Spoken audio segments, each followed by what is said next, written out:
Nothing has provoked less original thought than the most thought-provoking event in the politics of the 21st century, the election of Donald Trump as president of the United States. What passes for thought in the pundit class is usually simply an exchange of agreed-upon cliches, especially if those cliches were used as effective-sounding explainers of any previous election. And the one thing on which all pundit cliches are based is an assumption about the fundamental decency of the American voter, not just the fundamental decency of some American voters or most American voters, but the fundamental decency of all American voters. And so it is inconceivable in the conventional wisdom of pundit world, for example, that racists could elect a president of the United States. And since most members of the pundit class in the 21st century have grown up without personally witnessing at close range anything they recognize as racist, and since they live in places like New York and Washington, D.C. at great distances from the voters in the states that tip the Electoral College one way or the other, they live in desperate fear of sounding elitist if they attribute any negative or nasty motivation to any American voter anywhere. And so you've heard a lot about those white voters who tipped the Electoral College to Donald Trump in places where they were hoping Donald Trump would bring back the steel mills and other jobs that have gone the way of the blacksmith in those towns.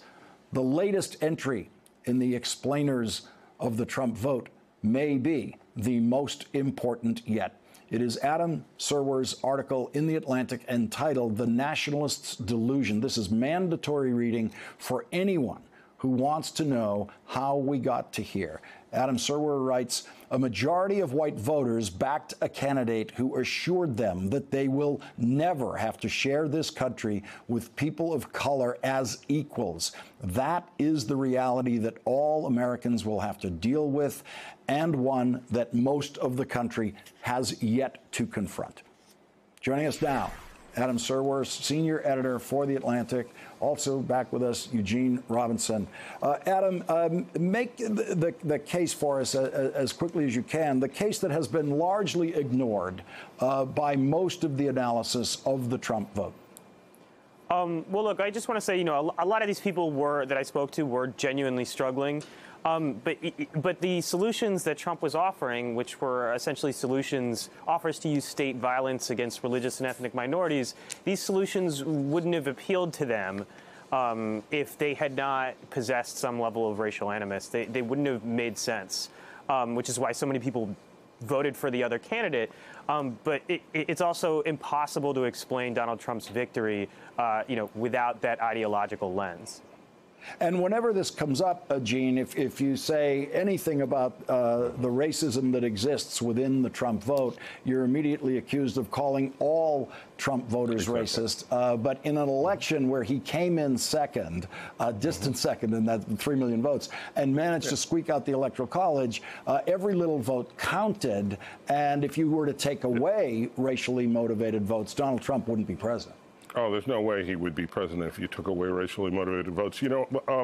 Lawrence, as you know, I didn't grow up in Manhattan. I grew up in South Carolina, and South Carolina is where a man named Lee Atwater was from, architect of the Republican Party's Southern strategy, which began in 1968, which essentially was a naked appeal to unreconstructed Southern white racism that brought Southern whites into the Republican Party, where they have remained since. It was an extraordinary political move by then President Richard Nixon, and it has proved enduring. And so the idea that race plays a major factor in our elections, our presidential elections, isn't new to those of us who know that history, but clearly it is new to some people. They've managed to conveniently forget it.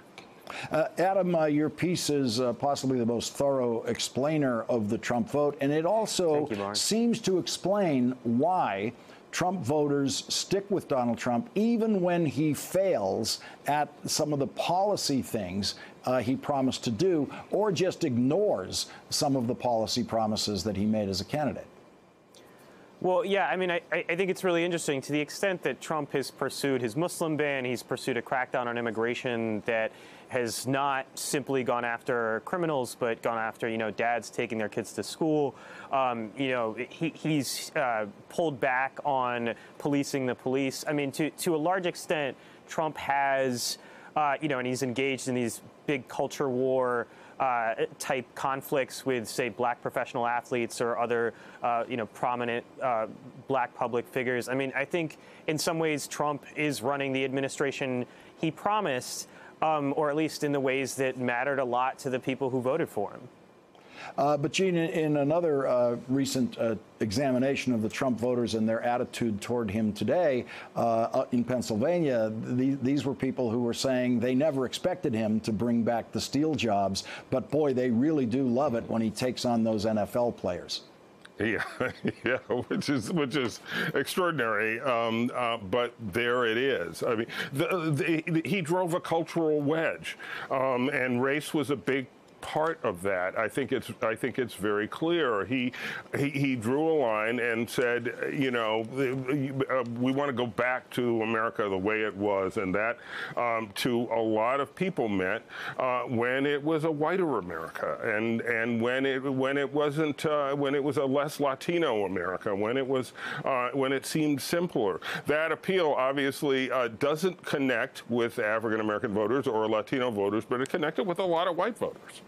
And Adam, you stress how important Trump's birtherism attacks on President Obama were in establishing his credentials in many ways with these voters. You say birtherism was not simply racism, but nationalism, a statement of values and a definition of who belongs in America. By embracing the conspiracy theory of Obama's faith and foreign birth, Trump was also endorsing a definition of being American that excluded the first black president.